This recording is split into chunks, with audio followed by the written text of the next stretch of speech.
Yo, what's going on, guys? It's me, Noah, back again with another story time on this channel. And today we're going to be talking about the time that I almost got 3 of my fingers cut off. And yeah, it's pretty bad, pretty scary. But without any further ado, let's get right into the video.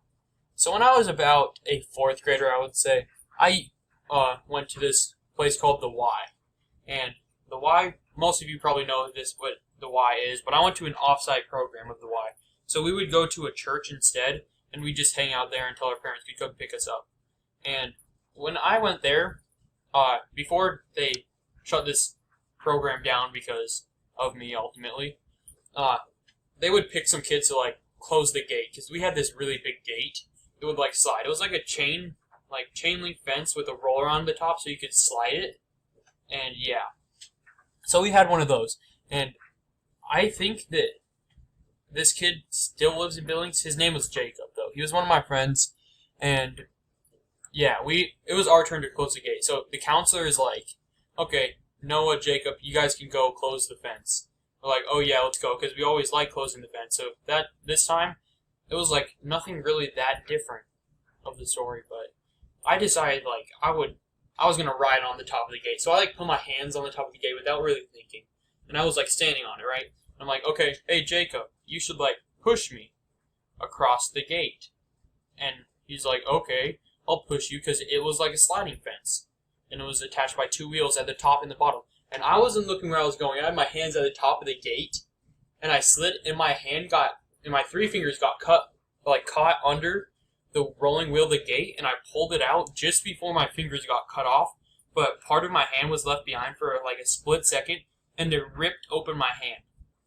And there was blood everywhere, but I didn't know that at the time. I didn't know it yet. It didn't hurt. I just saw a few bruises. I looked at my left hand. I'm like, "Oh dang, that was scary." And I look at my left hand, on the top of it, the top part of it. There's just bruises right there. And I'm like, "Oh, that's not that bad.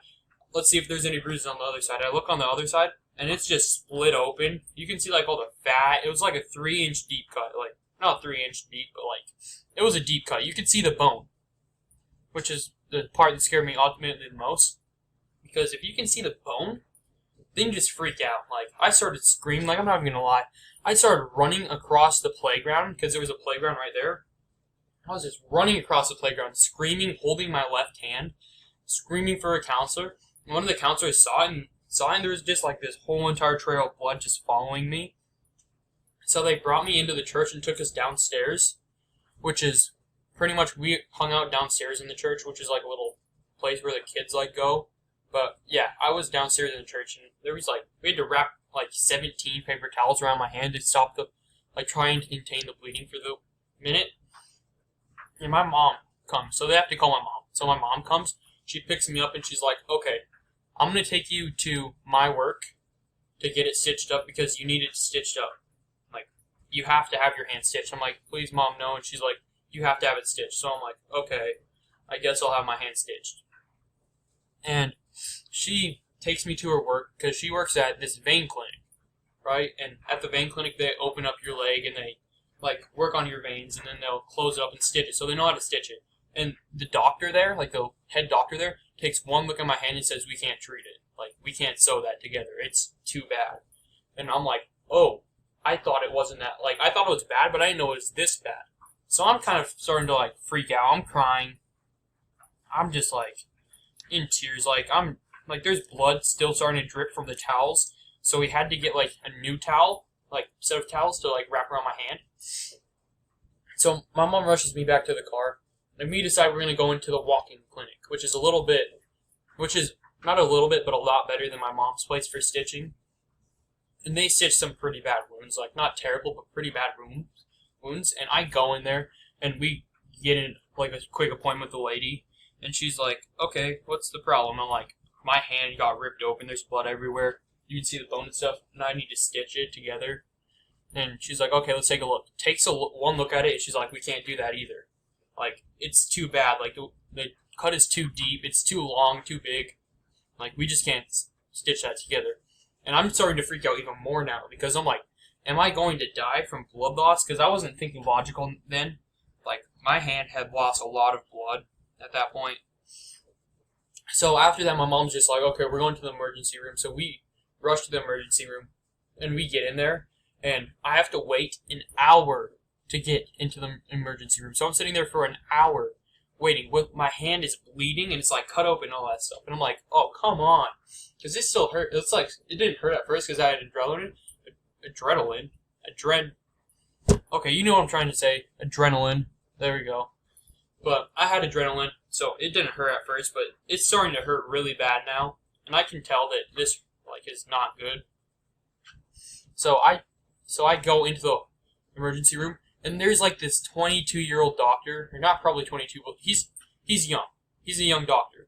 You can tell this is his first time operating, or not operating, but like doing stitches on somebody, because like he comes up with the numbing shots. I'm laying there, like I'm scared. Actually, I had to wash the cut off, and like it was covered in blood, so I couldn't really like see anything that bad. But when I washed it off, it was down to the bone, like bad. Like you could see the fat. It was like the Grand Canyon inside of my hand. It was terrible. Like I can't show the picture on YouTube, or else the video will get demonetized and I'll get a channel strike because it was bad. But okay, we get it washed off. The guy gets the numbing shots, which hurt super bad, especially for a 10-year-old to get, or an 11-year-old, however old I was. I was in 4th grade, so it just hurts really bad. And I like start screaming, like kicking and wiggling, and I like look away because I don't want to see it. And the guy's like shaking because he's new and doesn't really know what he's doing and how to deal with this. So he's like shaking, trying to put the needle into my hand to like give the numbing shot. And my sister, for some reason, once again messes up and like makes the whole entire situation worse by saying, "Oh, Noah, the needle is going through your hand. It's inside your hand. It's going through. Oh, I can see it going through the like gap in your hand." And I start freaking out even more and shaking. The needle's like shaking all around, what made it hurt even worse. So my dad goes out of the room and takes my sister with him. And like, I had to hold my mom's hand, and I was like almost breaking it, I feel like, because I was squeezing it so hard during the shots. But that wasn't even the worst part. So like, my hand's all numb. And then I thought I was all done. Like, I thought I was all done with the shots and stuff. But no, the doctor pokes me with the needle in one spot, and I'm like, ouch. And he's like, oh, I forgot a numbing shot. He forgot a numbing shot, so I had to get another one. And just to tell you how bad these numbing shots are, I have this scar still, but I have these little holes. I only got 6 double stitches on them, so that means I got 12 stitches total, but I got 6 double stitches, so that means 3 on each side.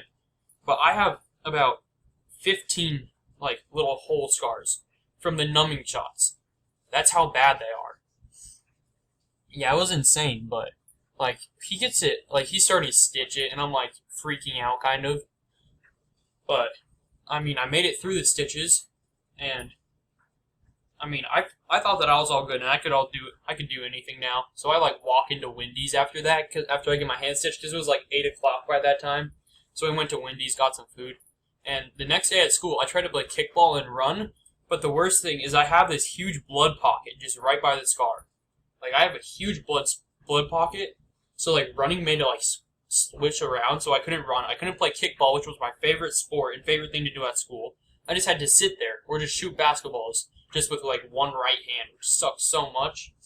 And then like maybe a month later, I went into my mom's work because they could do this, and they like took the stitches out of my hand. I had these blue stitches, so it was really cool.